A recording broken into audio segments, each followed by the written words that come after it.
A widowed coal miner agrees to marry a desperate stranger. Unaware, she holds the secret to finding his long-lost son. Will their journey to reunite a broken family transform their marriage of convenience into something neither of them expected? Blood dripped from Thomas Blackwood's split knuckles onto the dirt road as he staggered home from the Millfield saloon. The pain felt good, real, unlike the hollow emptiness that filled his chest every night. A dog barked in the distance. The moon hung low over the rooftops, casting long shadows across the sleeping mining town. "Got no right looking at me that way," Thomas muttered, remembering the barkeeper's face when he'd refused another whiskey. Everyone in town wore that same expression nowadays. Pity mixed with discomfort, like he was a sick animal they couldn't bring themselves to put down. The cottage appeared ahead, dark and unwelcoming. 3 years empty of laughter. 3 years without Emma's warm smile or William's excited footsteps racing to greet him. Thomas stumbled on the front step, catching himself against the doorframe. Inside, the chill matched the October air. He hadn't bothered lighting a fire in days. He fumbled with the lamp, his coal-stained fingers trembling as the small flame cast eerie shadows across the room. Emma's rocking chair sat empty by the cold hearth. William's wooden horse lay forgotten in the corner, gathering dust. Thomas couldn't bear to move their things, as if doing so would erase the last proof they ever existed. "Should have been me," he whispered, sinking into his chair. The coughing sickness had taken Emma quick, too quick for goodbyes. And William? The boy had been sent to the county orphanage while Thomas worked double shifts, trying to pay off the doctor bills. Then came the fire. The terrible fire that devoured half the building and left nothing but ashes and questions. Thomas pulled a crumpled letter from his pocket, the same one he'd carried for 5 years.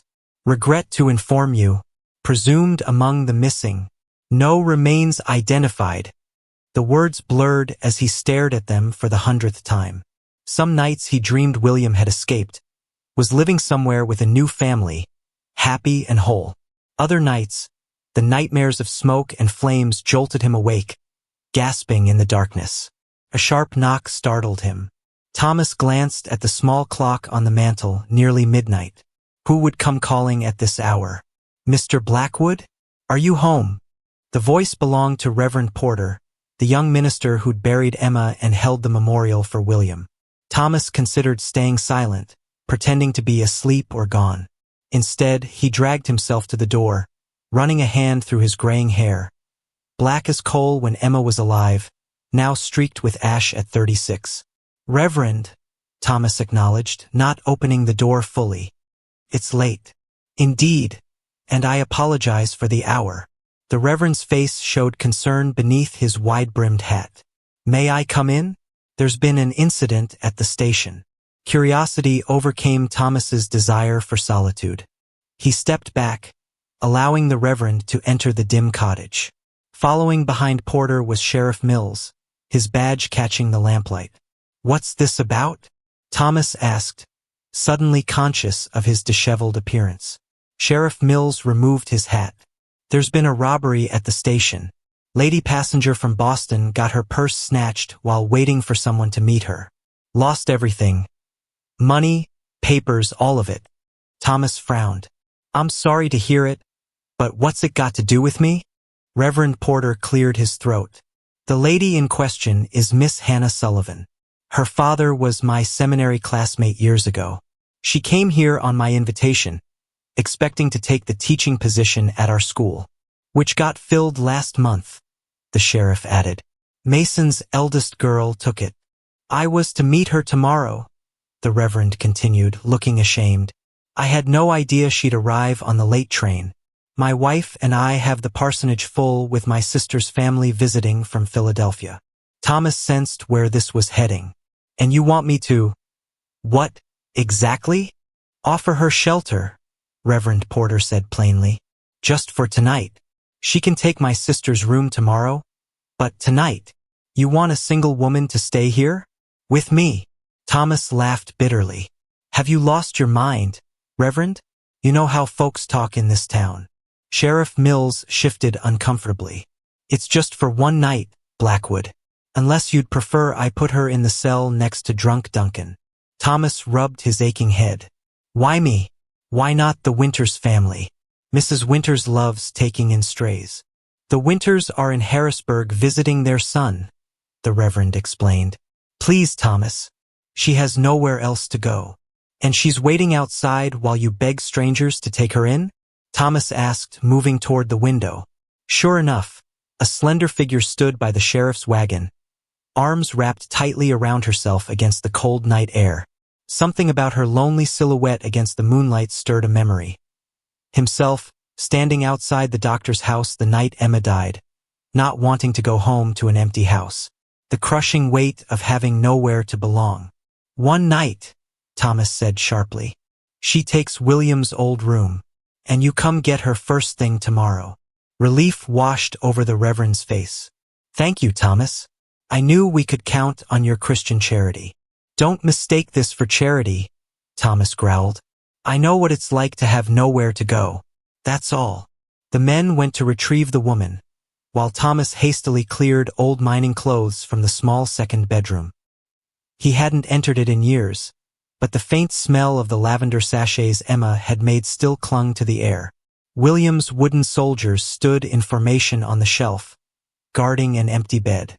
Hushed voices approached the door. Thomas straightened his shirt, suddenly conscious of the coal dust ingrained in the floorboards, the unwashed dishes in the sink. What must she think, being forced to stay with a stranger? A rough miner with bloodied knuckles and whiskey on his breath. Miss Sullivan, this is Mr. Thomas Blackwood, the Reverend introduced as they entered. He's kindly offered his spare room for the night. Thomas looked up, expecting to see fear or disgust on the woman's face. Instead, Hannah Sullivan met his gaze with quiet dignity. She was younger than he'd expected, perhaps 30, with chestnut hair pulled back severely beneath a plain bonnet. Her gray traveling dress showed signs of a long journey, but she stood straight-backed, chin raised slightly despite her circumstances. I'm grateful for your hospitality, Mr. Blackwood, she said, her voice carrying a hint of Eastern refinement without pretension. I apologize for the imposition. Before Thomas could respond, the Reverend and Sheriff were making hasty goodbyes, promising to return in the morning, leaving him alone with this stranger in his home. The silence stretched between them, broken only by the ticking of the mantel clock. The room's through there, Thomas finally said, gesturing awkwardly. It's not much, but it's clean. Thank you. She hesitated, clutching her small remaining bag. I should tell you that I have very little means to repay your kindness. The thief took nearly everything. Thomas shook his head. I'm not looking for payment. He moved to stoke the long-dead fire, needing something to do with his hands. There's water in the pitcher if you want to wash. I'll be out here if you need anything. Hannah took a step toward the bedroom, then paused. Mr. Blackwood? He looked up from the hearth. I may be a stranger to you, but I know what grief looks like, she said softly. My father wore the same expression these past years. Sometimes the kindest thing we can do for each other is to expect nothing in return. Before he could form a response, she disappeared into the bedroom, closing the door gently behind her. Thomas remained kneeling by the fireplace, feeling as though she'd seen straight through him in a way no one had since Emma died. As the first flames caught the kindling, Thomas wondered what desperate circumstances had brought Hannah Sullivan to Millfield, and why her simple words had cracked something open inside him that he'd spent years trying to keep sealed shut. The scent of coffee pulled Thomas from a dreamless sleep. For a moment, he thought Emma was in the kitchen, humming as she prepared breakfast. Then reality crashed back. The hard chair he'd fallen asleep in, the crick in his neck, and the strange woman moving quietly around his kitchen. Hannah Sullivan stood at his stove, her hair neatly pinned back, wearing the same gray dress as the night before. She glanced over as he stirred. I hope you don't mind, she said, gesturing to the coffee pot. I thought it might help start the day. Thomas struggled to his feet, embarrassed to be caught sleeping in his clothes. You didn't have to do that. It seemed the least I could do. She poured a cup and offered it to him. Their fingers brushed as he took it, and he noticed a small ink stain on her right index finger. A teacher's mark. The coffee tasted better than anything he'd made for himself in years. Outside, the mining whistle blew, signaling the start of the day shift. "I should get to work," Thomas said, suddenly conscious of his unshaven face and rumpled clothes. "The Reverend will be by for you soon." Hannah nodded, a flash of worry crossing her features before she composed herself again. "Of course, I've straightened up a bit if that's acceptable." For the first time, Thomas noticed the swept floor, the washed dishes drying by the sink. Small changes that made the cottage feel almost like a home again rather than merely a place to collapse between shifts. "You didn't need to do all that. I wanted to be useful," she replied simply. A thread of something beneath her calm exterior caught his attention. Desperation, perhaps. The look of someone trying very hard to prove their worth. Thomas hesitated by the door. "Miss Sullivan, if the Reverend doesn't come by." "I'll manage," she cut in quickly. "I always do." At the mine, Thomas couldn't focus. His thoughts kept returning to Hannah Sullivan, alone in his cottage with nothing but the ghosts of his family for company. When Foreman Jenkins shouted at him for the third time about watching his work, Thomas made a decision. During the midday break, instead of eating with the other miners, he walked quickly to the parsonage. He found Reverend Porter in his study, looking harried. "Thomas, I was just about to send word to you. There's been a complication." "What kind of complication?" Thomas asked, already suspecting the answer. The Reverend sighed, removing his spectacles to clean them nervously. "My sister's family is staying another fortnight. Her husband has business in Pittsburgh, and she refuses to travel alone with the children. So there's no room for Miss Sullivan. I've sent letters to several families, but no one seems able to take her in. The boarding house is full with railroad workers, and Mrs. Clayton at the school is adamant about not wanting competition living in town." The Reverend looked miserable. If only the teaching position were still open. Miss Sullivan is well qualified. Her father ensured she received an excellent education. Thomas thought of Hannah's careful movements around his kitchen, her quiet dignity despite her circumstances. How long before she finds another position? That's the trouble. With her references stolen and winter approaching, it could be spring before another suitable position opens. "I've written to Boston for replacement documents, but these things take time." Reverend Porter looked at Thomas with sudden hope. Unless, Thomas knew that look. He'd seen it on the faces of would-be matchmakers around town for years. "Don't even think it, Reverend. You have the space, Thomas. The cottage has 2 bedrooms. It wouldn't be proper." "Which is precisely why I'm suggesting something more permanent." The Reverend leaned forward. "Marriage, Thomas." The word hung in the air between them like coal dust before a collapse. "Have you lost your mind?" Thomas finally managed. "Marry a woman I met last night? People marry for far less sensible reasons," the Reverend countered. "She needs security. You need." He hesitated. "What?" Thomas demanded. "What do I need?" "Not to be alone anymore," Porter said gently. "Everyone in town worries about you, Thomas. The drinking, the fights. Since Emma and William." "Don't speak their names," Thomas cut in sharply, rising from his chair. "I'm not marrying some stranger just because you've nowhere to put her." "At least consider it," the Reverend called as Thomas stormed toward the door. "Speak with her. Miss Sullivan is practical about her situation. This needn't be a love match, merely an arrangement of mutual benefit." Thomas paused at the door, his hand on the knob. "And what benefit would I get from such an arrangement?" "A respectable household again. Someone to care for the cottage while you work. Perhaps," the Reverend hesitated, "perhaps even children someday." The suggestion hit Thomas like a blow to the chest. Replace William? The very thought was blasphemy. "I'll find somewhere else for her to stay," Thomas said coldly, and left without another word. He didn't return to the mine. Instead, he walked the streets of Millfield, remembering when he'd first come here with Emma, full of hope for their future. The town had grown with the mine, company houses, a proper school, 2 churches now instead of 1. Everyone knew everyone else's business. By nightfall, Half the town would know Miss Sullivan had spent the night under his roof. The sun was setting when Thomas finally returned to the cottage. Smoke rose from the chimney. She'd kept the fire going. Through the window, he could see Hannah sitting at his table, bent over what appeared to be mending work, her face focused in the lamplight. Something about the scene stopped him cold. For 5 years, he'd returned to darkness and silence. Now there was warmth, light, the promise of another voice besides his own bouncing off the walls. It frightened him how much the sight affected him.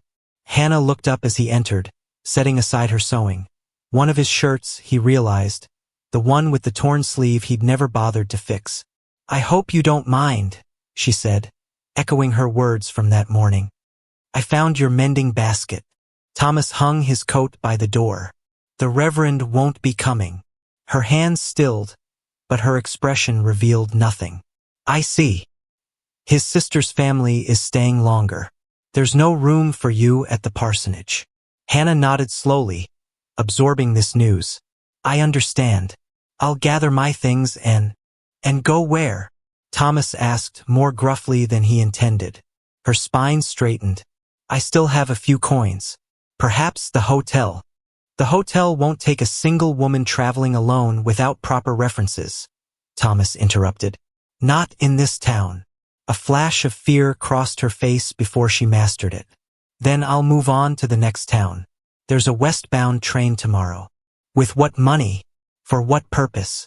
"To knock on strangers' doors and hope for charity." The words came out harsher than he intended. Hannah rose from the chair, her composure finally cracking. "What would you have me do, Mr. Blackwood? Beg in the streets? I've lost everything. My father, my home, my prospects, my belongings. But I still have my dignity, and I will not impose where I'm not wanted." Her outburst shocked them both into silence. Thomas had not expected such fire beneath her calm exterior. It reminded him, painfully, of Emma's spirit. "The Reverend suggested an arrangement," he said finally, the words feeling strange in his mouth. Hannah's eyes narrowed slightly. "What sort of arrangement?" Thomas ran a hand through his hair, unable to look directly at her. "Marriage." The word hung between them, heavy with implication. Hannah sank slowly back into the chair, her face unreadable. "I see," she said again, her voice measured. "A marriage of convenience." "It's not my idea," Thomas said quickly. "But he seems to think it would solve both our problems. You need somewhere to stay. I need." He trailed off, not sure what to say. "A housekeeper?" she supplied, with a hint of bitterness.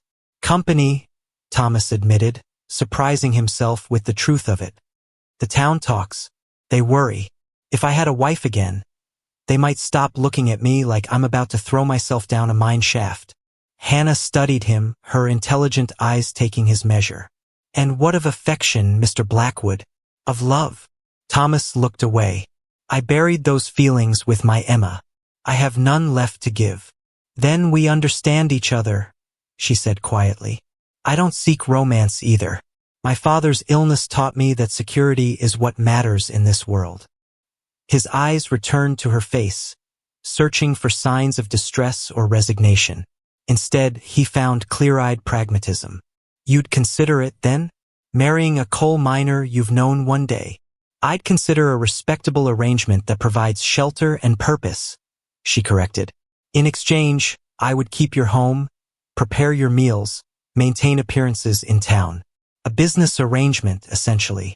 Thomas had not expected such cool logic. "What of children?" he asked bluntly, echoing the Reverend's earlier suggestion.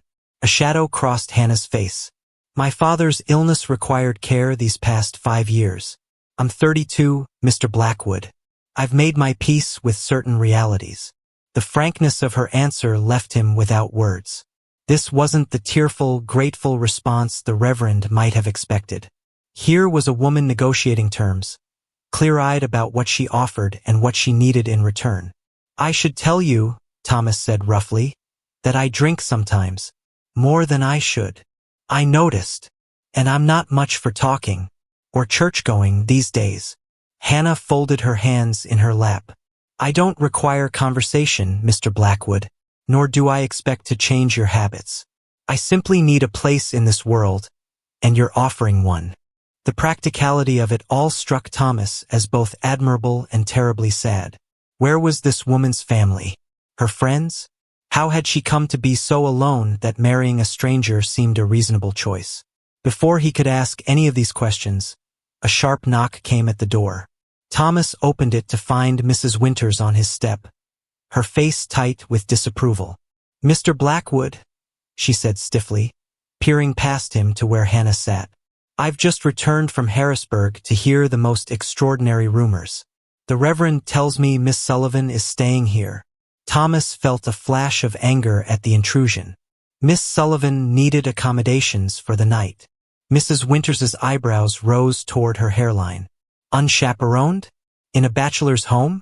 Really, Mr. Blackwood, I would have thought better of you." From behind him, Hannah's voice came clear and composed.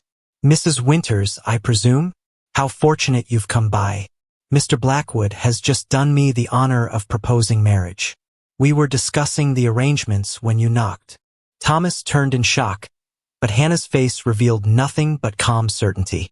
She had made her decision, forcing his hand before the town gossip could spread further. Mrs. Winters's mouth fell open. "Marriage? But you've only just met." "Sometimes," Hannah said, rising to stand beside Thomas, "one knows quite quickly what path Providence has set before them." The older woman looked between them, suspicion warring with excitement at being the first to hear such news. "Well, the Reverend mentioned nothing of this when I stopped at the parsonage. We've only just decided," Thomas found himself saying, playing along with Hannah's swift maneuver. "In fact, we were about to call on Reverend Porter to discuss a ceremony." Mrs. Winters clutched her shawl tighter. "I see. Well, this is unexpected news indeed. I shall pray for your happiness." Her expression suggested she expected anything but happiness from such a hasty arrangement. After she left, Thomas turned to Hannah. "You didn't have to do that." "Yes, I did," Hannah replied steadily. "By noon tomorrow, everyone in town would know I spent 2 nights under your roof. My reputation would be ruined, and yours questioned. This way, we control the narrative." Thomas studied this practical, surprising woman who had just tied her fate to his with one bold declaration. "Are you certain this is what you want?" Hannah looked around the small cottage, at Emma's rocking chair, at William's toys still scattered in corners, at the half-mended shirt on the table. Then she met his eyes directly. "No, Mr. Blackwood, it isn't what either of us wants. But sometimes life offers us necessities rather than desires." She offered her hand, as if to seal a business deal. "Shall we call on the Reverend before Mrs. Winters beats us there with the news?" Thomas took her hand, feeling the scholar's calluses on her fingertips, so different from Emma's work-roughened palms. As they walked to the parsonage in the gathering dusk, he wondered what Emma would think of this arrangement, and whether he was betraying her memory or finally honoring her last whispered request. "Live, Thomas. Don't die with me." The church bell's chime echoed across Millfield as Hannah straightened Thomas's collar. Her fingers worked quickly, businesslike, avoiding his eyes. 6 days. That's all it had taken from their first meeting to this moment. Standing in the parsonage parlor, about to speak vows neither had expected to say again. "There," Hannah said, stepping back to examine her work. "Presentable enough." Thomas shifted uncomfortably in his Sunday suit, too tight across the shoulders after years unworn. "You don't have to go through with this." Hannah's expression remained carefully neutral. "The arrangements are made. Mrs. Winters has told half the town already. We could leave, start fresh somewhere else." A tiny furrow appeared between her brows, the only crack in her composure. "And face the same problems elsewhere?" "No, Mr. Blackwood. This is the most practical solution." The door opened before Thomas could respond. Reverend Porter entered, prayer book in hand, his wife following with a small bouquet of late autumn flowers. "A few neighbors have gathered," the Reverend said, smiling too brightly. "Word travels fast in Millfield." Of course it did. Thomas imagined the whispers that would follow. The grieving miner who married a stranger, the homeless teacher desperate enough to accept. He glanced at Hannah, wondering what she was thinking behind that carefully maintained dignity. The ceremony lasted less than 15 minutes. Thomas repeated the familiar words mechanically, his mind traveling back to another wedding day. Emma in her mother's dress, her smile bright enough to light the darkest mine shaft.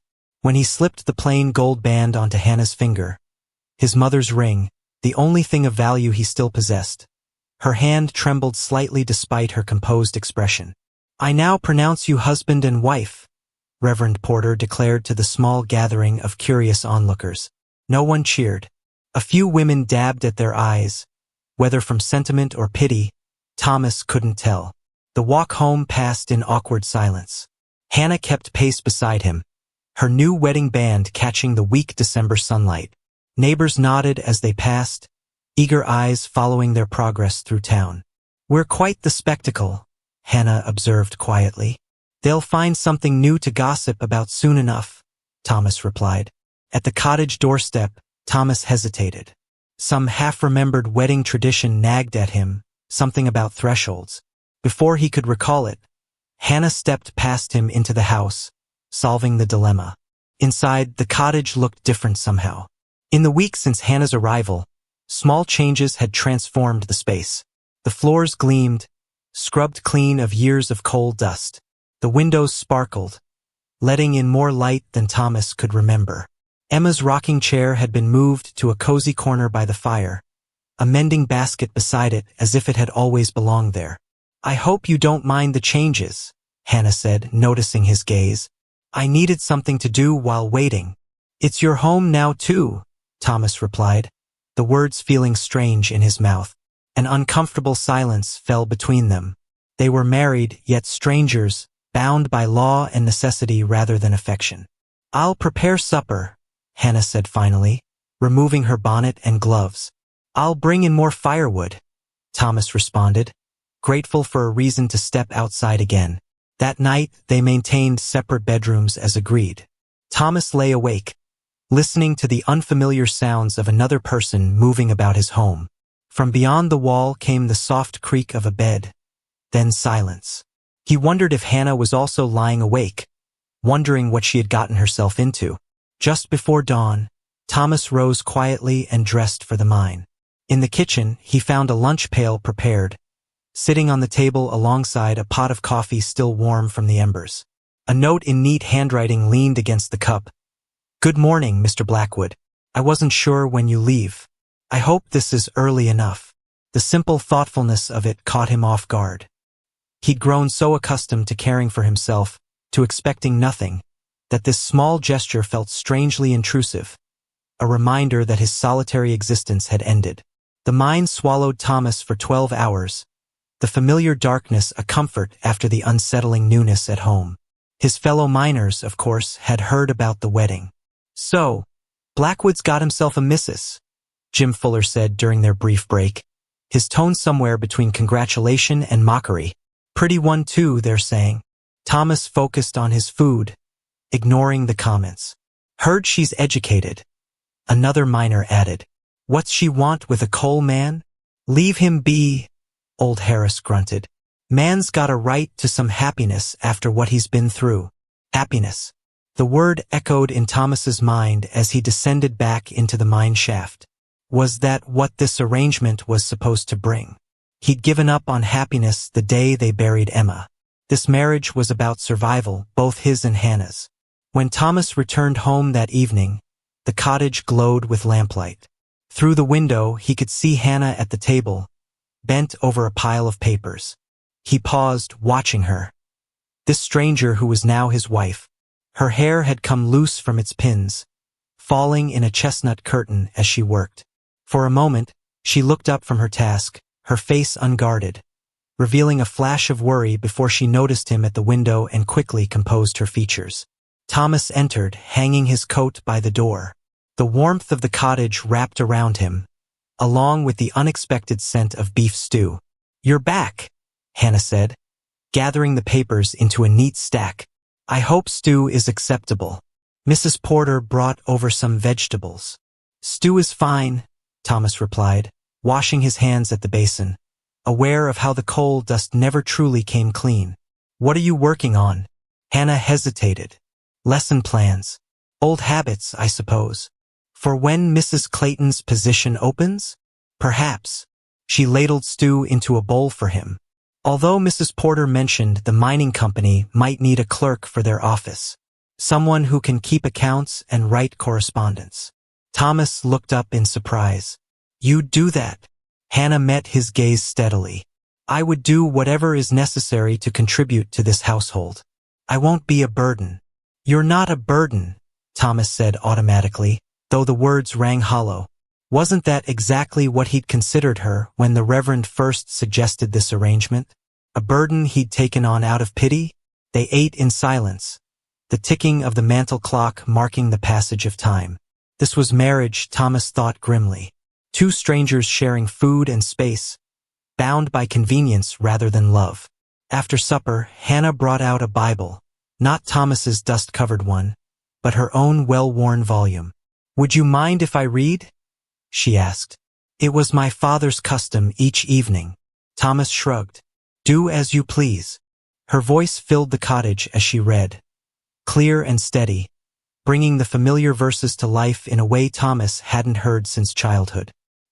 He found himself listening despite his intentions, watching her face in the lamplight as she drew comfort from the ancient words. When she finished, Hannah closed the book carefully. "My father believed that even in our darkest moments, we are being prepared for something we cannot yet see." She looked up at Thomas. "What happened to your son, Mr. Blackwood?" The question caught him off guard.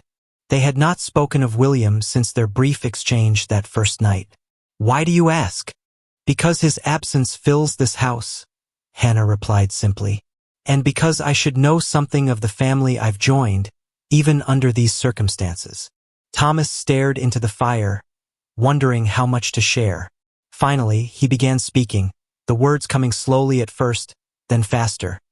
Telling of Emma's illness, the desperate need for money, sending William to the county orphanage, just until things improved. The fire that tore through the building one night while Thomas worked the late shift. "They never found his body," Thomas finished, his voice rough. "Some children escaped. They never knew exactly who was lost. For months, I searched neighboring towns, hoping." He fell silent, unable to continue. Hannah's face showed no pity, only a quiet understanding that somehow hurt worse. "How old would he be now?" 10, Thomas answered. "He'd be 10 years old." Hannah nodded slowly, absorbing this information. "Thank you for telling me," she said quietly. "Knowledge helps us avoid causing unnecessary pain to others." As she rose to prepare for bed, Thomas caught her wrist gently. "Hannah." She looked down at him, surprised by the use of her given name. "Why did you agree to this marriage?" he asked. "The truth." Hannah's gaze didn't waver. "Because I recognize desperation when I see it, Mr. Blackwood. And sometimes the drowning save each other." Long after she'd gone to her room, Thomas sat by the dying fire, turning her words over in his mind. The drowning saving each other. Was that what they were doing? And if so, would they pull each other up or drag each other deeper? February winds howled outside the small schoolhouse as Hannah adjusted her shawl. Inside, 20 children from the mining families huddled around the stove, clutching their primers with red-chilled fingers. "Sound it out, Peter," Hannah encouraged as a small boy struggled with his letters. "Remember what we practiced yesterday." Peter Mason, a coal miner's son with his father's stubborn jaw, frowned at the page. "Sati, cat." "Excellent." Hannah smiled, moving to the next child. 2 months of unofficial lessons in her kitchen had led to this opportunity, substituting for Mrs. Clayton, whose baby had arrived early. The regular teacher wouldn't return until spring, providing Hannah with temporary employment and purpose beyond her marriage. Through the window, Hannah caught sight of Thomas walking toward the mine entrance, lunch pail in hand. Even from a distance, his posture marked him, shoulders slightly hunched, as if perpetually bracing against a cave-in. They'd settled into an uneasy routine since their December wedding. Polite exchanges, separate rooms, shared meals where conversation remained superficial. a marriage in name that both pretended satisfied their needs. Yet sometimes Hannah caught Thomas watching her with an unreadable expression, as if trying to solve a puzzle. And sometimes, in unguarded moments like now, she found herself watching him too. "Mrs. Blackwood?"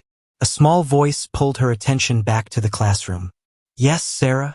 The girl held up her slate. "Is this right?" Hannah focused on the wobbly numbers, pushing thoughts of Thomas from her mind. This small teaching position offered her first taste of independence since arriving in Millfield. The pittance it paid went into a tin box she kept beneath her bed, security against whatever uncertain future awaited. When school dismissed, Hannah remained behind, preparing lessons for the following day. Snow began falling outside, thick flakes swirling in the growing darkness. She hadn't noticed how late it had grown until a knock came at the schoolhouse door. "Come in," she called, expecting one of the mothers collecting a forgotten lunch pail. Instead, Foreman Jenkins entered, removing his hat. His expression sent a chill through Hannah before he even spoke. "Mrs. Blackwood, there's been an accident at the mine." The world tilted sideways. Hannah gripped the edge of her desk. "Thomas." "He's alive," Jenkins said quickly, "but injured. Cave-in trapped 3 men.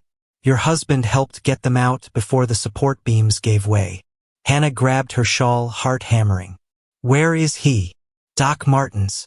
I came straight away to fetch you." The walk to the doctor's house passed in a blur of swirling snow and racing thoughts. Why did she care so much? Their marriage was an arrangement, nothing more. Yet her hands trembled as Jenkins knocked on the doctor's door.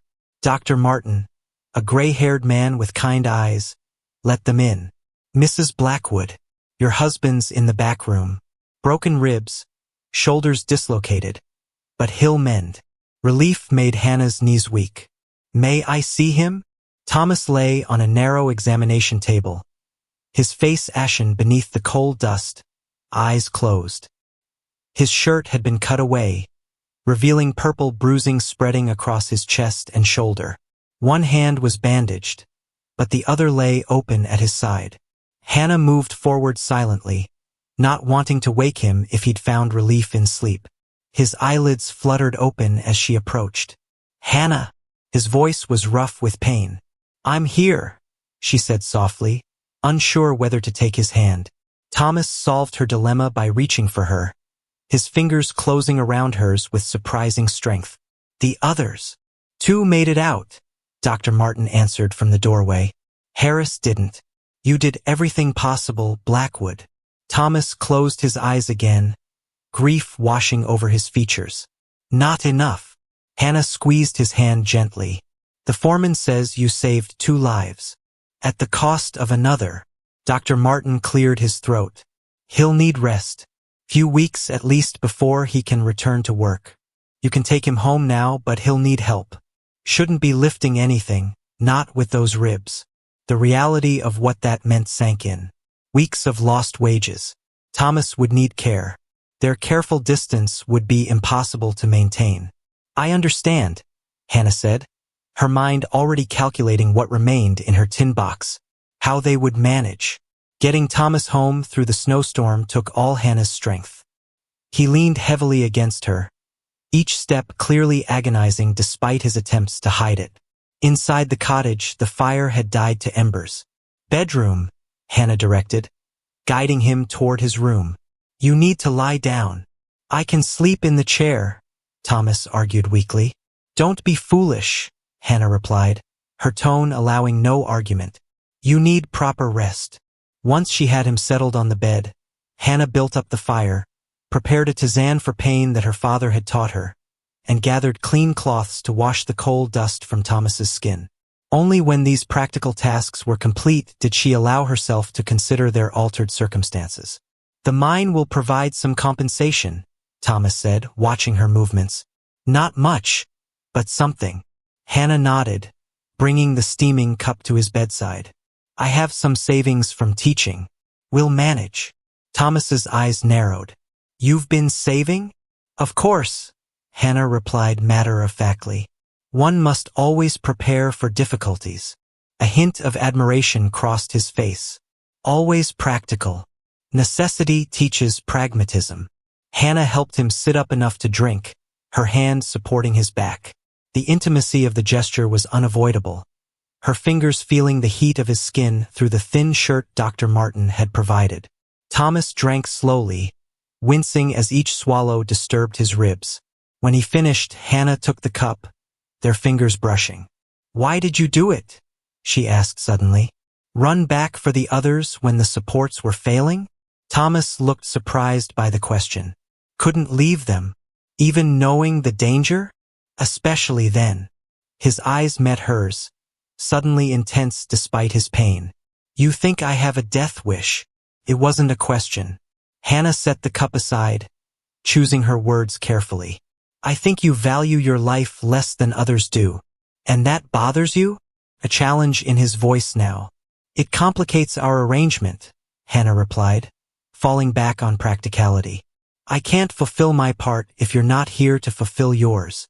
Thomas studied her face. "Is that the only reason?" The question hung between them, demanding a truth Hannah wasn't prepared to examine. Before she could formulate a response, Thomas's face contorted in pain as he shifted position. "You need rest," Hannah said, grateful for the interruption. "We can discuss this tomorrow." But Thomas caught her wrist as she turned to leave. "Hannah!"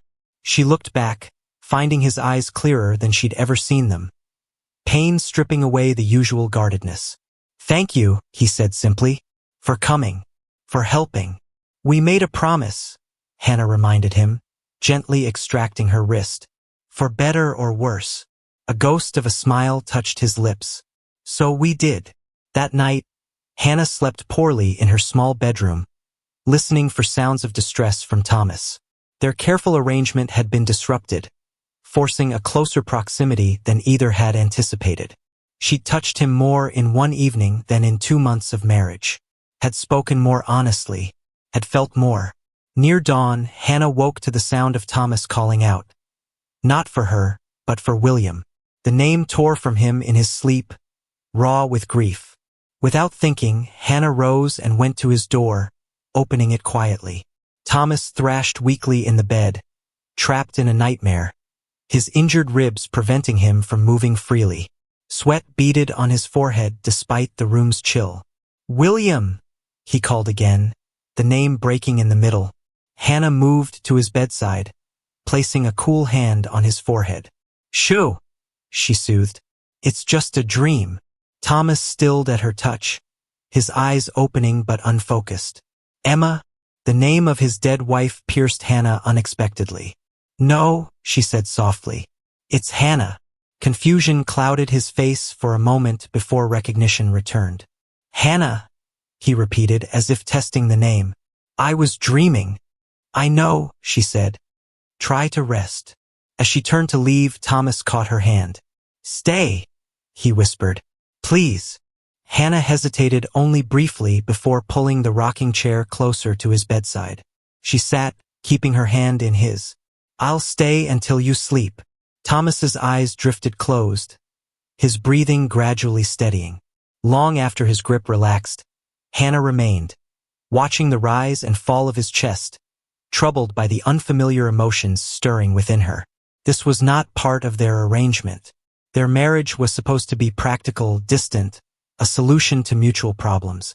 Yet here she sat, holding a sleeping man's hand, feeling protective and something dangerously close to tenderness.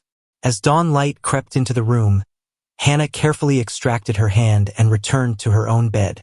Whatever was happening between them, she couldn't afford to examine it too closely, not when her true purpose in Millfield remained unfulfilled. A secret she carried like a stone in her heart, growing heavier with each passing day of deception. "Letter for you, Mrs. Blackwood." Hannah glanced up from her desk at the schoolhouse to see Jimmy Wells, the postmaster's son, holding out an envelope. Her heart quickened at the sight of the Pittsburgh postmark. "Thank you, Jimmy," she said, trying to keep her voice steady as she accepted it. The boy lingered, clearly hoping for a copper penny for his trouble. Hannah searched her pocket and found one, which sent him skipping away with a gap-toothed grin. She stared at the letter, afraid to open it. 3 months of correspondence with orphanages and children's homes across Pennsylvania had yielded nothing but disappointment. This latest reply from a Catholic orphanage in Pittsburgh might be no different. Outside, March winds rattled the schoolhouse windows. The temporary teaching position had become permanent when Mrs. Clayton decided not to return after her baby's birth. Hannah's small salary helped during Thomas's recovery, which was taking longer than expected. His ribs had healed, but the mining company doctor worried about his breathing. The cave-in dust had worsened the coal already in his lungs. Hannah tucked the letter into her sleeve. Better to read it at home, away from curious eyes. She turned her attention back to grading arithmetic lessons, but her thoughts kept straying to the hidden envelope. At home, Thomas sat by the window, whittling a small wooden horse. The weeks of enforced rest had been difficult for him, a man accustomed to physical labor suddenly confined to the cottage. Hannah had discovered his skill with carving quite by accident, finding old toys he'd made for William. Encouraging him to take it up again had given him purpose during recovery. "How were the children today?"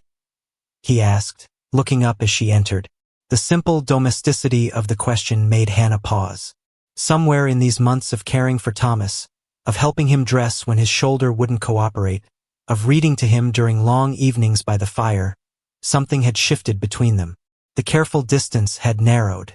They still maintained separate bedrooms, but the cottage no longer felt divided into his space and hers. "The usual mix of eager and reluctant scholars," Hannah replied, removing her shawl. "Peter Mason has finally mastered his letters." Thomas nodded, returning to his carving.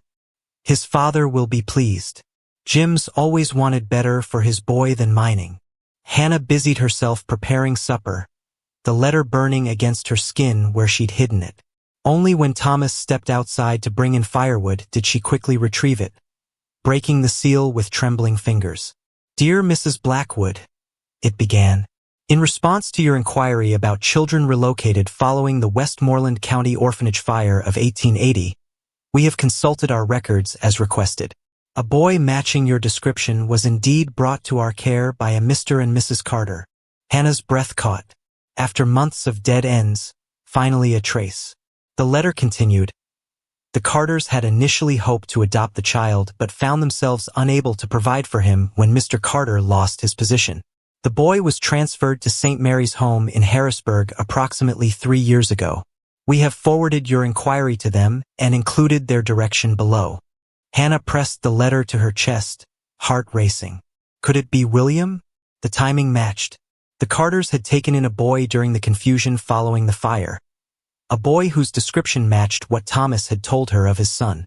The door opened as Thomas returned with an armload of wood. Hannah hastily tucked the letter into her pocket, guilt flooding her cheeks with color. How could she tell him she'd been searching without his knowledge? That she'd recognized William's name from her time as a teacher's assistant at that very orphanage? That she'd come to Millfield not just because of the teaching position, but because she'd been following a trail that had gone cold? "Hannah!" Thomas's voice cut through her thoughts. "Are you unwell? You're flushed." "Just the heat from the stove," she lied, turning back to the pot she was stirring. The weight of her secrets sat heavy as stone in her stomach. Each day that passed made it harder to confess the truth. That night, after Thomas had retired to his room, Hannah sat at the kitchen table writing a response to St. Mary's Home. She needed to be careful, ask for information without revealing too much. If this boy was William, she wanted absolute certainty before giving Thomas hope that might be crushed. A floorboard creaked behind her. Hannah startled, quickly covering her writing with a book. "Can't sleep?" Thomas asked, standing in the doorway of his bedroom. In the lamplight, she could see how thin he remained, his collarbone prominent beneath his nightshirt. "Just finishing some schoolwork," Hannah replied, hating how easily lies now came to her lips. Thomas moved to the stove, adding a small log to keep the fire through the night. "You work too hard," says the man who nearly died saving others, Hannah countered with a small smile. Thomas's eyes met hers, serious despite her light tone. "I've been thinking about that, about what you said." "What did I say?" "That I value my life less than others do." He sat across from her at the table. You were right. Hannah set down her pen, giving him her full attention. These moments of openness from Thomas were rare, precious things. After Emma died, after William was lost, he continued, there didn't seem much point in caring whether I lived or died. The mine was as good a place as any to wait for the end. And now? Hannah asked softly. Thomas studied his hands, a craftsman's hands, she realized, not just a miner's, capable of creating beauty as well as wresting coal from the earth. Now I'm not so sure, he admitted. These past months, having someone waiting when I return home. He looked up, meeting her eyes. It matters. Hannah felt a tightness in her chest. How could she continue deceiving this man who was finally beginning to live again? Yet how could she tell him she'd been investigating behind his back, nurturing hopes that might prove false? The company's doctor says I can return to work next week, Thomas continued, unaware of her inner conflict. Not in the deep shafts yet, but above ground. It's less pay, but safer. That's wonderful news, Hannah said, meaning it despite her distraction. It's because of you. Thomas's hand moved across the table, not quite touching hers but close. Having you here, it's given me reason to be careful. The simple admission hung between them, changing the air in the small cottage. Hannah was acutely aware of how alone they were, how the late hour created an intimacy that daylight would have prevented. Thomas, she began, uncertain what she meant to say. He stood abruptly, as if suddenly conscious of the moment's fragility. Good night, Hannah. Don't work too late. After he'd gone, Hannah looked down at her half-written letter, then at the closed door of Thomas's bedroom. When had this arrangement, this marriage of convenience, become something she feared losing? And what would happen to this fragile trust when her secrets finally came to light? The next morning, Hannah walked to the post office before school, mailing her letter to Harrisburg. As spring softened the Pennsylvania hillsides, a strange mixture of hope and dread bloomed within her. She found herself watching Thomas more closely, seeing him anew each day as he regained strength, as life gradually returned to his eyes. One evening, returning from school, Hannah found Thomas deep in conversation with Reverend Porter at their kitchen table. The men fell silent as she entered, an unmistakable signal of a discussion not meant for her ears. Reverend, she acknowledged, removing her shawl. This is an unexpected pleasure. Mrs. Blackwood, he replied with a nod. I was just discussing a matter with your husband. Church business. Thomas's expression was unreadable as the Reverend made his goodbyes. Only when they were alone did he speak. The Reverend brought news of a mining accident in a neighboring town, Thomas explained, watching her carefully. An orphanage fire was mentioned. It seemed familiar. Hannah's blood ran cold. What orphanage? Westmoreland County. 5 years ago. Thomas's eyes never left her face. The Reverend remembered I'd lost my son there and thought I might want to contribute to the families affected by this new tragedy. Hannah busied herself with the kettle, trying to hide her trembling hands. That's very thoughtful of him. Hannah. Thomas's voice stopped her movements. When I mentioned William's name, the Reverend had the strangest reaction. He said you'd asked about the Westmoreland fire months ago, before we were married. Said you'd specifically inquired about children who might have escaped. The kettle slipped from Hannah's grasp, clattering against the stove but thankfully not spilling. She turned slowly to face him, reading the confusion and dawning suspicion in his eyes. Why would you ask about that fire, Hannah? Thomas asked quietly. Why would you ask about missing children before you even knew me? The moment Hannah had dreaded for months had arrived. No more secrets. No more evasions. But as she opened her mouth to explain, a sharp knock came at the door. Thomas held her gaze a moment longer before answering it. Foreman Jenkins stood on their doorstep, hat in hand. Blackwood. There's been a collapse in the north shaft. Men trapped. We need every able body for rescue. Thomas turned back to Hannah, conflict clear on his face, the need for answers warring with the urgency of the situation. Go, Hannah said softly. We'll talk when you return. As Thomas grabbed his coat, he paused beside her. "Promise me." Hannah nodded, words stuck in her throat as she watched him hurry into the gathering dusk. The truth would wait a few more hours. But she wondered, as she watched his retreating figure, whether their careful life together would survive it. Mud sucked at Thomas's boots as he helped carry an injured miner from the collapsed shaft. Rain had been falling steadily for hours, turning the rescue effort into a brutal battle against both earth and water. His lungs burned with each breath, a reminder that he wasn't fully healed. The company doctor would have his hide for joining the rescue crew, but Thomas couldn't stand by while men were trapped. "That's the last of them," Foreman Jenkins called, his voice barely audible above the downpour. "7 out, 2 unaccounted for." Thomas wiped rain from his eyes, squinting into the darkness. "We're certain? No one else?" Jenkins shook his head grimly. "Shaft's completely blocked now. If McGuire and Donovan are still in there—" He didn't finish the thought. A wave of exhaustion hit Thomas as the adrenaline drained away. He'd been working for nearly 6 hours straight, ignoring the protests of his healing body. Now, in the gray light of dawn, he felt every bruise, every strain. But there was something else driving him homeward through the mud and rain. Hannah's face when he'd confronted her about the orphanage fire. The shock, the guilt, and something else. Fear? Sorrow?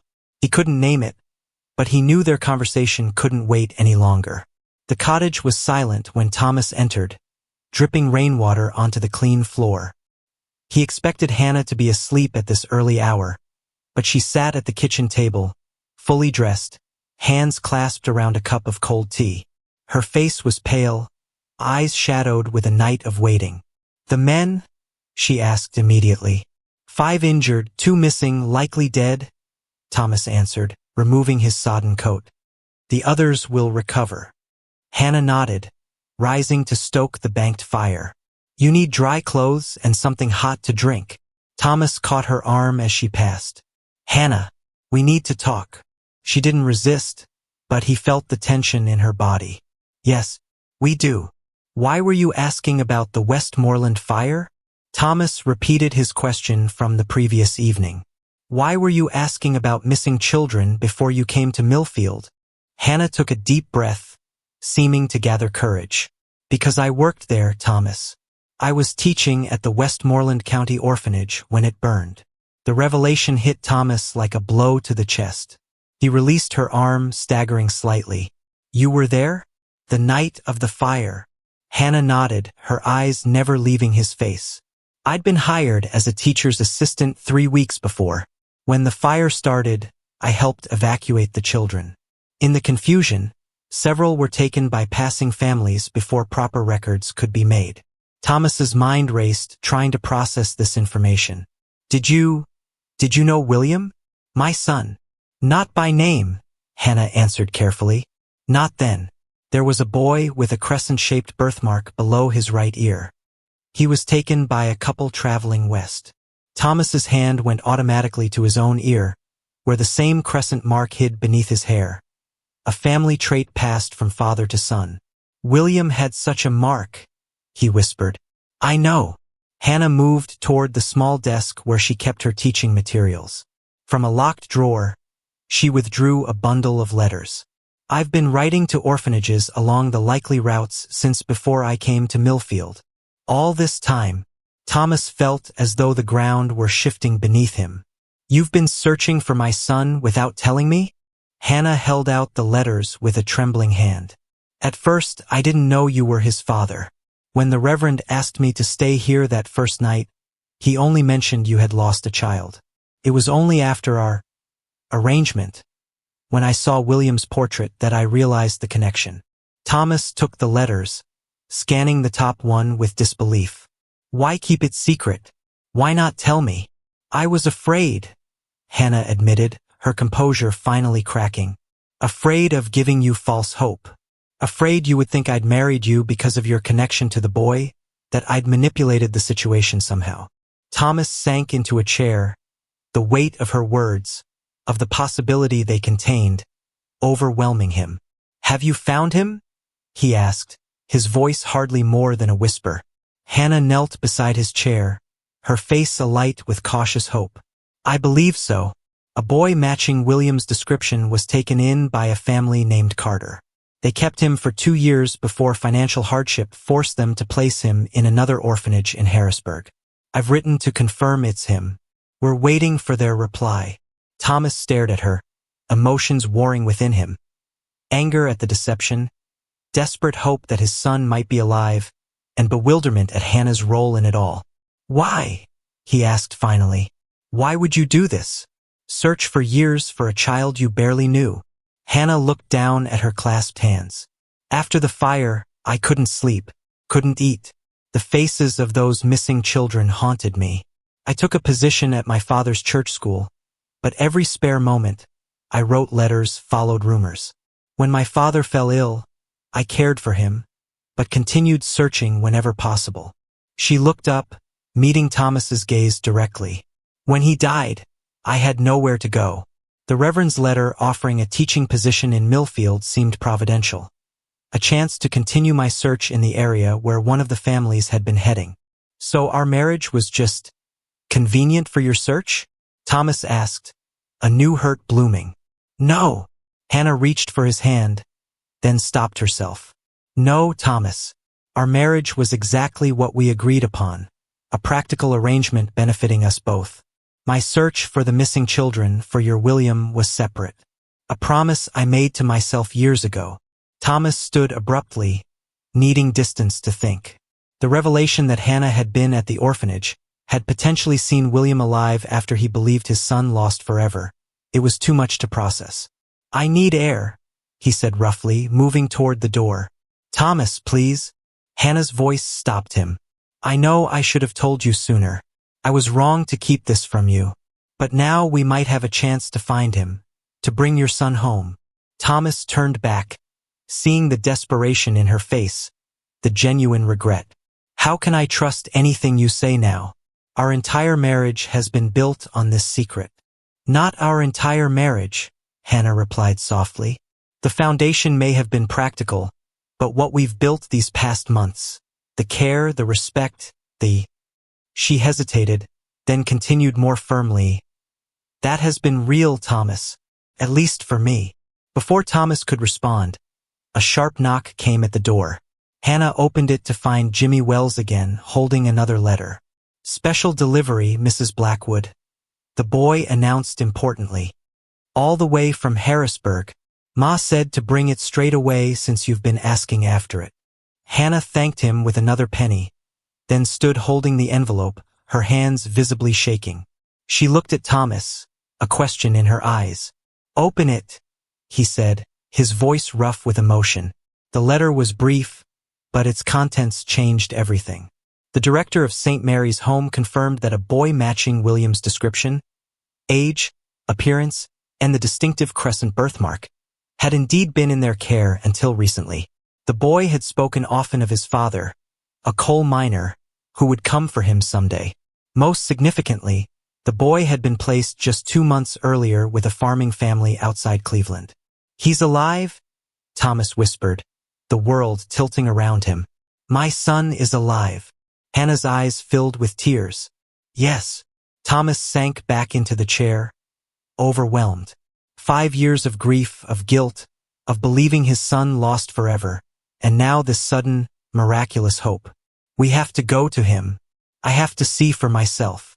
We will, Hannah promised, as soon as the roads are passable again. Thomas looked up at her, seeing her anew. Not just the practical woman he'd married for convenience, but someone who had dedicated years to finding lost children, who had secretly worked to reunite him with his son. Why didn't you tell me sooner? He asked again, still struggling to understand. Hannah sat across from him, her face open in a way it had never been before. Because I was afraid. Of what? Of giving you hope that might prove false. Of you believing I'd manipulated this marriage somehow. She paused, vulnerability clear in her eyes. And lately of losing what we've built together. The confession hung between them, changing the air in the small cottage. Thomas studied her face, the face that had become so familiar these past months. The woman who had cared for him when he was injured, who had brought warmth back to his home, who had apparently been searching for his lost son even before she knew him. "What exactly have we built, Hannah?" he asked quietly. She met his gaze steadily. "I don't know, but it's more than what we agreed to that day in December." Thomas nodded slowly, acknowledging the truth of her words. Their practical arrangement had evolved into something neither had anticipated. A partnership based on mutual respect, shared meals and conversations, small kindnesses and considerations. Not love, perhaps, but something that might someday grow into it. "We leave for Cleveland as soon as the weather clears," Thomas decided. Together. Hannah's relief was visible, her shoulders relaxing slightly. "Together," she agreed. That night, for the first time since their wedding, Thomas reached for Hannah's hand across the table. Their fingers intertwined as they began making plans for the journey that might bring William home. A journey that would either strengthen their unexpected bond or reveal it as something built on shifting sand. As Thomas lay awake that night, his mind whirled with possibilities. His son, alive. A chance to be a father again. And Hannah, the woman he'd married out of pity and convenience, had made it possible. Whatever came next, nothing would ever be the same between them. The question that kept him from sleep was whether that change would heal the wounds of the past or create new ones neither could overcome. "How much further?" Thomas asked, peering through the buggy's rain-spattered window. April showers had turned Ohio's countryside into a patchwork of muddy fields and swollen creeks, making travel slow and difficult. "According to the last signpost, about 5 miles to the Carter farm," Hannah replied, consulting the carefully drawn map provided by St. Mary's home. 3 days of travel had left them both exhausted, train from Pittsburgh to Cleveland, then this rented buggy for the final stretch into farming country. Thomas nodded, his knuckles white where he gripped his knee. He hadn't spoken much since they'd left Millfield, his mind clearly racing ahead to the moment he might see William again. 5 years was a lifetime to a child. Would his son even remember him? Hannah watched Thomas's profile against the gray landscape, noting the tension in his jaw, the nervous way he straightened his collar for the 10th time that hour. In the weeks since her revelation about searching for William, their relationship had shifted into something undefined. Not quite the practical arrangement it had started as, but fragile in its newness. "What if he doesn't want to come with us?" Thomas asked suddenly, voicing the fear that had clearly been haunting him. Hannah chose her words carefully. "The Carters have had him only a few months, and from what the orphanage wrote, he's never stopped speaking of you." Thomas turned to her, vulnerability clear in his eyes. "And what of you? Are you prepared to become mother to a 10-year-old boy you've never met?" The question caught Hannah off guard. In all her searching, all her planning, she'd focused on reuniting father and son. The reality that she would play a role in William's life had remained abstract until now. "I'm prepared to try," she answered honestly. "The rest we'll figure out together." The buggy crested a hill, revealing a modest farmhouse nestled in a valley below. Smoke rose from the chimney, chickens pecked in the muddy yard, and a boy, a thin child of about 10, was visible chopping kindling near the barn. Thomas went completely still, his breath catching audibly. "William," he whispered, though the child was too far away to see clearly. Hannah touched his arm gently. "Remember what we agreed. We speak with the Carters first, explain the situation. No rushing." Thomas nodded mechanically, his eyes never leaving the distant figure. As they approached the farm, a sturdy woman stepped onto the porch, shading her eyes against the weak spring sunlight. A man emerged from the barn, moving to stand protectively near the boy, who had stopped his chores to watch the approaching buggy. "Mr. and Mrs. Carter?" Hannah called as their buggy stopped in the yard. "That's us," the farmer replied cautiously. "Don't get many visitors out this way." Hannah descended first, helping Thomas down. His legs seemed unsteady as he stared at the boy, who had moved closer to Mr. Carter. "I'm Hannah Blackwood, and this is my husband, Thomas. We've corresponded with St. Mary's home about a boy placed in your care." Mrs. Carter's expression changed immediately, a mixture of understanding and wariness crossing her weathered face. "You'd better come inside," she said, gesturing toward the house. Thomas hesitated, his gaze still fixed on the boy, who was studying them with obvious curiosity. The child's hair was lighter than Thomas remembered, but the shape of his face, the set of his shoulders, unmistakably familiar. "Is that him?" Thomas asked hoarsely. "Is that William?" The boy's eyes widened at the name. Mr. Carter placed a protective hand on his shoulder. "We call him Will here. Had no family name when he came to us." Mrs. Carter ushered them all inside, where a kettle already steamed on the stove. The farmhouse kitchen was simple but clean, with a worn Bible prominently displayed on the table. "Will, fetch some more wood for the fire," Mrs. Carter instructed, clearly wanting a moment to speak with the visitors alone. The boy, William, nodded and slipped outside, casting a final curious glance at Thomas as he went. Once the door closed, Mrs. Carter turned to them directly. "You're claiming to be the boy's father?" Thomas nodded, finding his voice with difficulty. "My son was placed in Westmoreland County Orphanage when his mother died. There was a fire. They told me he was lost." "He survived," Mr. Carter confirmed. "We found him wandering with other children after the fire. Took him in, meaning to raise him as our own." The farmer's expression grew pained. "Then I lost my position at the mill. Couldn't provide proper. So you placed him at St. Mary's," Hannah supplied gently. Mrs. Carter nodded, wiping her hands nervously on her apron. "Hardest thing we ever did. When the Harrisons couldn't keep him either, we got a second chance." Her eyes filled with tears. "He's a good boy, smart, helps without complaint. Do you have proof he's yours?" Mr. Carter asked Thomas directly. Thomas reached into his coat, retrieving a small daguerreotype, William at 5, sitting on Thomas's knee. The boy's face, though younger, was unmistakably the same. "He has a birthmark," Thomas added quietly, "crescent-shaped, below his right ear. Family mark. My father had it. I have it. My son has it." The Carters exchanged glances, confirmation passing silently between them. "He talks about you," Mrs. Carter admitted softly. "His pa, the miner, said you'd come for him someday." Thomas closed his eyes briefly, overwhelmed. "I never stopped looking," he whispered.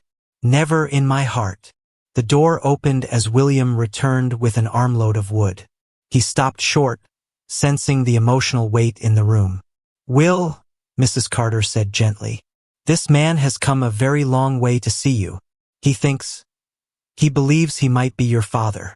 The boy's arms tightened around the firewood, his expression guarded but hope flickering in his eyes that matched Thomas's exactly. "My pa worked in the mines," William said cautiously. "He was coming back for me after my ma died." Thomas took a step forward, then stopped, afraid of frightening the child. "Your mother's name was Emma," he said, voice thick with emotion. "She made lavender sachets for your clothes. You had a wooden horse I carved for your 3rd birthday. You were afraid of thunderstorms." With each detail, William's eyes grew wider. The firewood tumbled forgotten to the floor. "Pa," he whispered. Something broke open in Thomas then. He crossed the room in 2 strides, kneeling before his son. "William," he breathed, not touching the boy yet, letting him decide. William raised a trembling hand to Thomas's ear, pushing aside his hair to reveal the crescent birthmark that matched his own. "You came," he said, wonder and accusation mingling in his voice. "You really came." "I never stopped looking," Thomas repeated, tears tracking unashamedly down his face. "Never stopped hoping." William launched himself into his father's arms then, 5 years of separation collapsing in an instant. Thomas held him fiercely, his large hands cradling his son's head as if he might disappear again. Hannah stood apart, witnessing the reunion with tears in her own eyes. Mrs. Carter moved to stand beside her, the 2 women watching the miracle unfold. "You're his new mother?" Mrs. Carter asked softly. Hannah hesitated. "I'm Thomas's wife," she answered carefully. "I helped find William. The rest, that's for William to decide." Hours later, after explanations and tears, After William had shown Thomas his small collection of treasures, rocks and feathers and a tin soldier with one arm missing, the question of what happened next arose. "We want you to come home with us," Thomas told his son, seated beside him at the carter's table. "Back to Millfield, if that's what you want." William looked uncertainly between the Carters, who had been kind to him, and the father he'd never stopped believing would come. "What about school?" he asked. "Mrs. Carter's been teaching me my letters." Hannah spoke then, for the first time addressing William directly. "I'm the teacher at Millfield School," she said. "All the mining children attend." William studied her curiously. "Are you really my new mother?" The directness of the question made all the adults shift uncomfortably. Hannah met his gaze honestly. "I married your father this past winter," she explained. "We've been searching for you together. I would be honored to be part of your family, but I understand that will take time." William considered this with a child's remarkable acceptance of complex situations.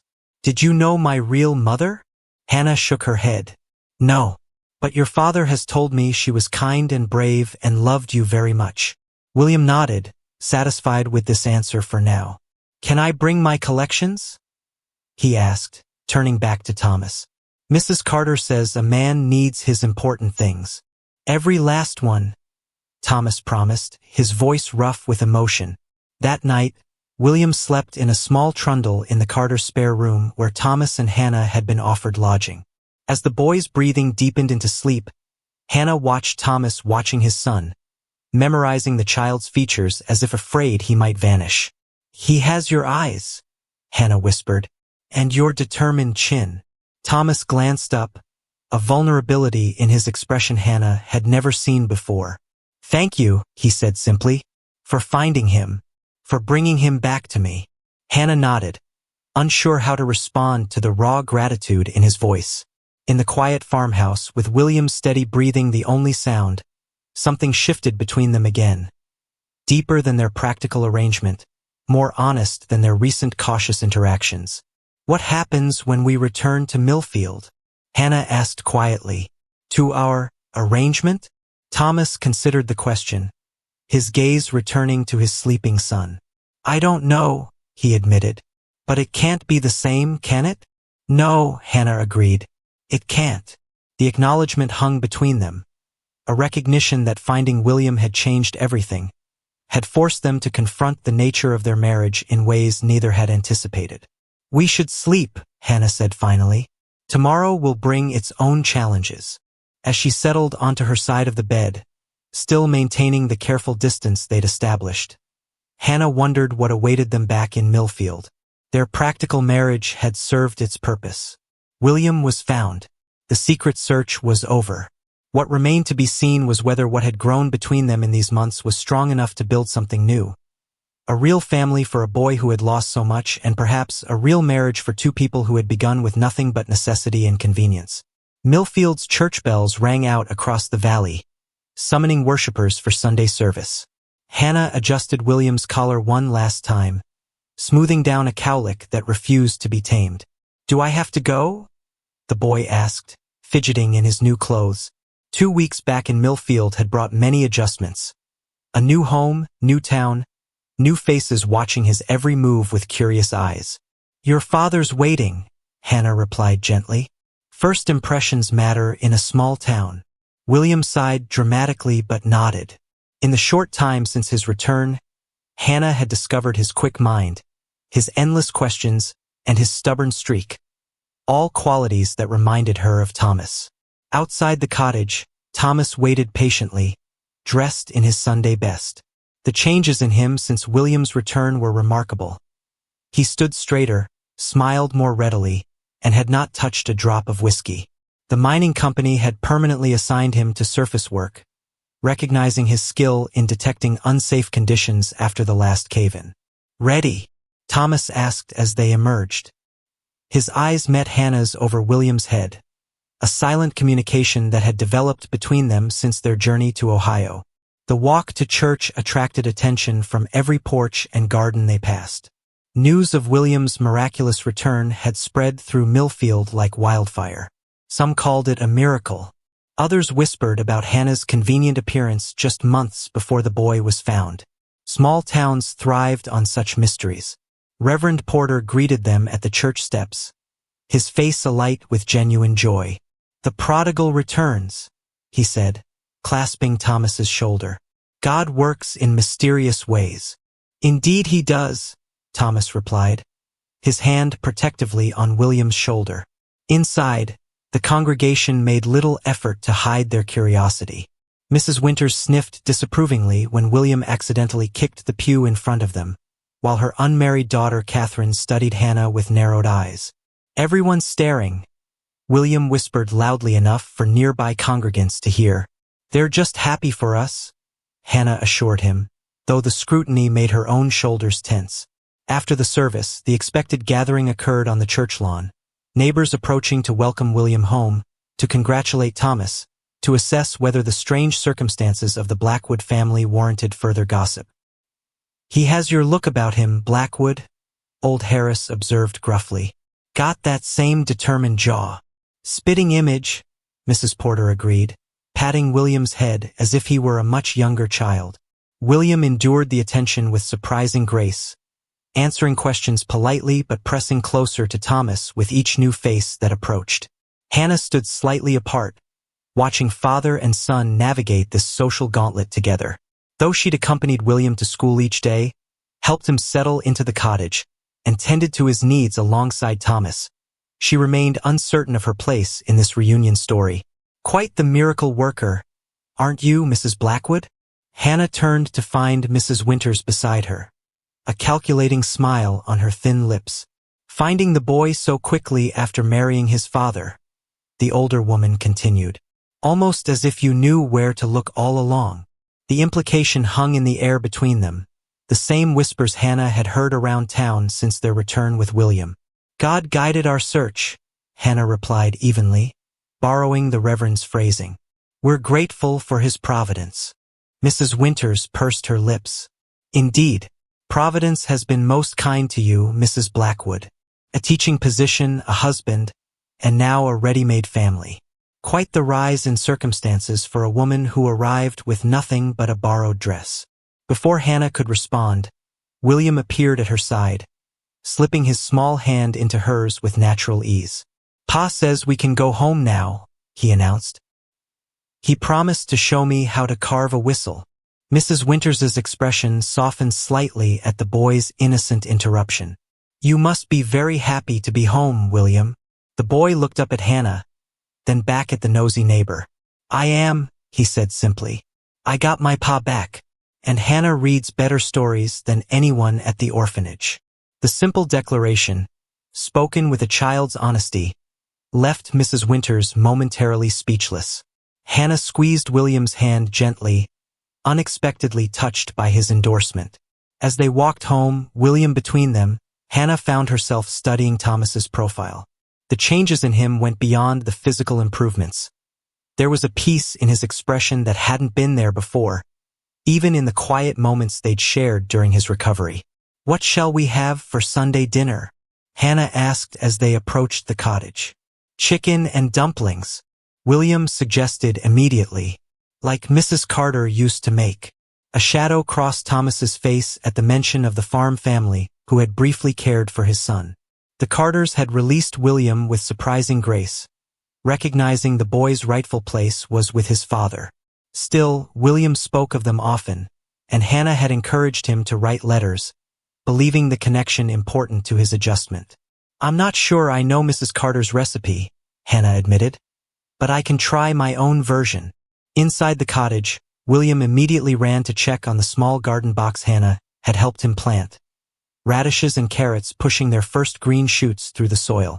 Thomas watched him with undisguised joy, as if still unable to believe his son was truly home. "He's settling well," Hannah observed, moving to prepare their meal. Thomas nodded, his expression thoughtful. "Thanks to you. He's a remarkable child," Hannah replied, avoiding the gratitude in Thomas's voice. Since their return, he'd thanked her countless times for finding William, for making their home welcoming, for helping his son adjust to school. Each expression of gratitude added to the weight of uncertainty she carried about their future.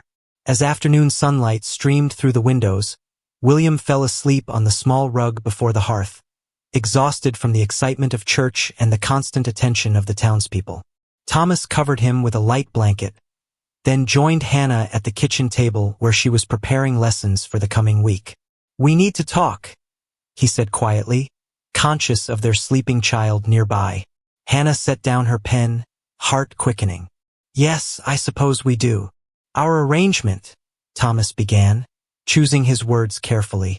"It's served its purpose, hasn't it? You have your teaching position secured now. I have William back. The reasons we married no longer apply." Though she'd expected this conversation eventually, the words still stung. Hannah kept her expression neutral, years of practice hiding her emotions serving her well. "That's true," she agreed. "Our practical arrangement has fulfilled its objectives."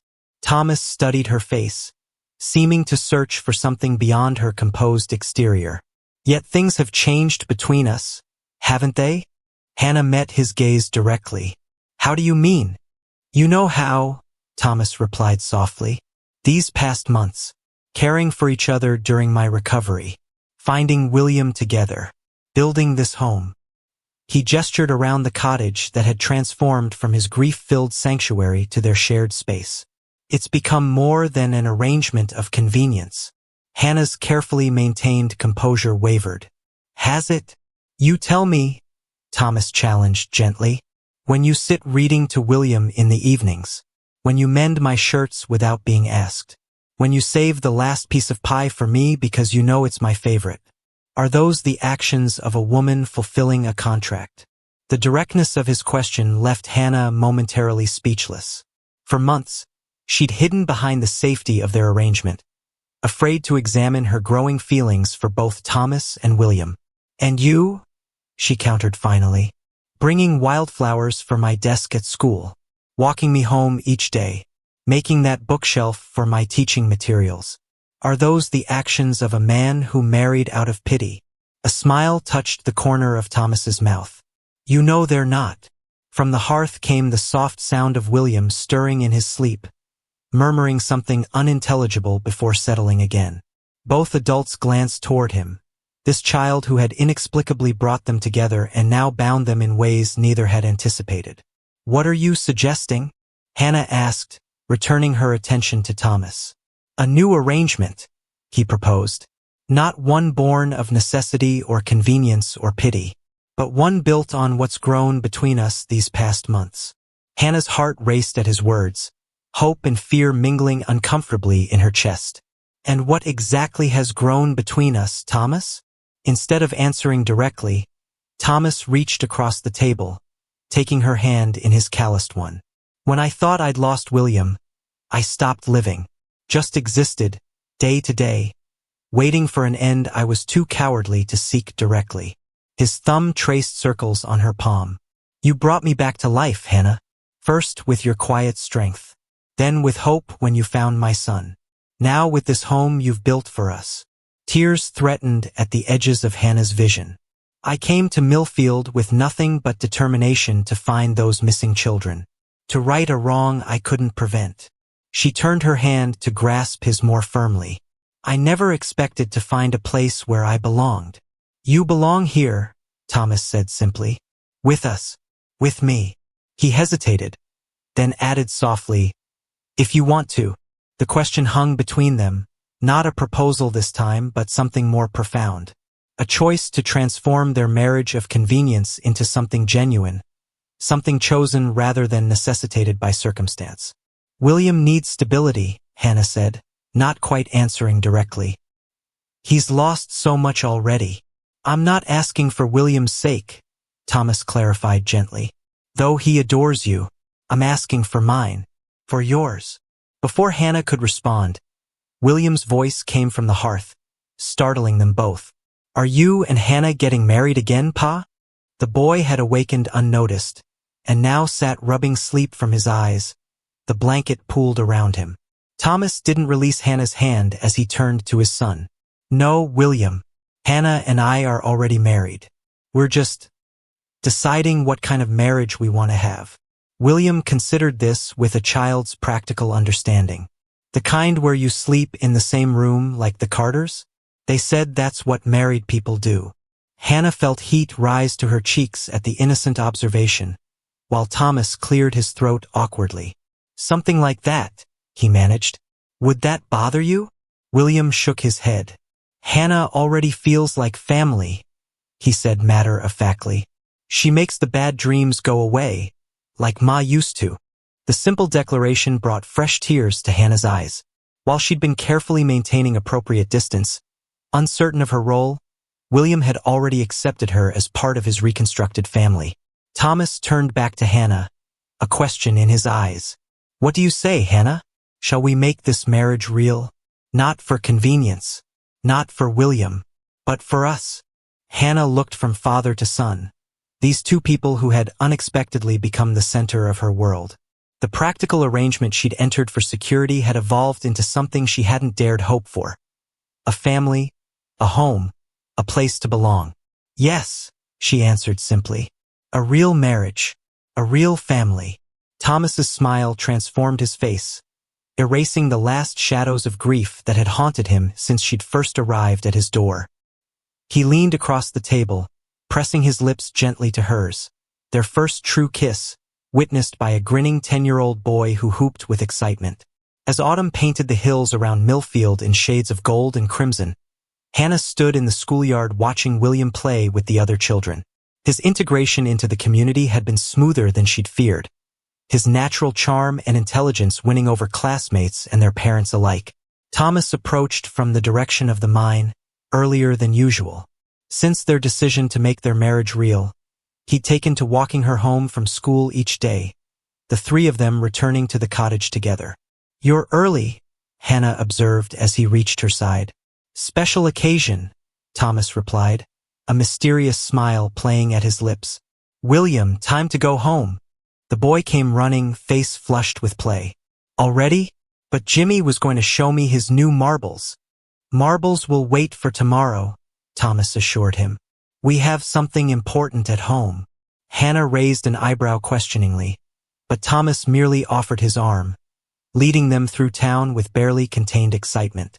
At the cottage door, Thomas stopped them. Close your eyes, both of you. William complied immediately, always game for surprises. Hannah hesitated, then did as asked, feeling Thomas guide them carefully inside. Now look, he instructed. Hannah opened her eyes to find the cottage transformed. A new bookcase filled one wall, its shelves lined with volumes she recognized from Mr. Porter's library. Books the Reverend had mentioned selling to fund church repairs. In the center of the room stood a small piano, worn but lovingly polished. Thomas, she breathed, moving toward the instrument in disbelief. How did you? Reverend Porter mentioned you played at your father's church, Thomas explained. Mrs. Mason was selling this one since her daughter married and moved away. William helped me bring it home yesterday while you were at your teacher's meeting. William bounced excitedly. Play something, Hannah. Pa says you know all the church songs and maybe even some dancing ones. Hannah sat carefully at the bench, running her fingers over the yellowed keys. Music had been her comfort during her father's illness, during the long, lonely years of searching. She hadn't touched a piano since coming to Millfield. The first notes were tentative, a simple hymn her father had loved. As the familiar melody filled the cottage, Hannah felt the last pieces of her guard falling away. This wasn't a woman offering a temporary arrangement. This wasn't a man accepting out of pity or loneliness. This was home. This was family. This was love, not discovered in a moment of passion, but built carefully day by day through small kindnesses, shared purposes, and chosen commitments. Thomas moved to stand behind her, his hand resting lightly on her shoulder as she played. William leaned against the piano, watching her fingers move across the keys with fascination. Our family has music again, Thomas said softly, his words meant only for her. Just as it should. Hannah looked up at him, seeing in his eyes not gratitude or pity, but something she'd stopped hoping for years ago. Belonging, acceptance, and love freely given rather than provisionally offered. Outside, Millfield's church bells rang the evening hour, their sound mingling with the piano notes. Hannah continued playing as Thomas began preparing their supper, as William sorted his prized collection of stones and feathers at her feet, as the autumn light faded into dusk. The marriage that had begun as an arrangement of pity and convenience had transformed into something neither could have imagined that December day when a desperate stranger arrived on a coal miner's doorstep. Through shared struggles and unexpected joy, through deception revealed and forgiveness granted, they had found what both had secretly longed for, not just survival, but a life worth living together.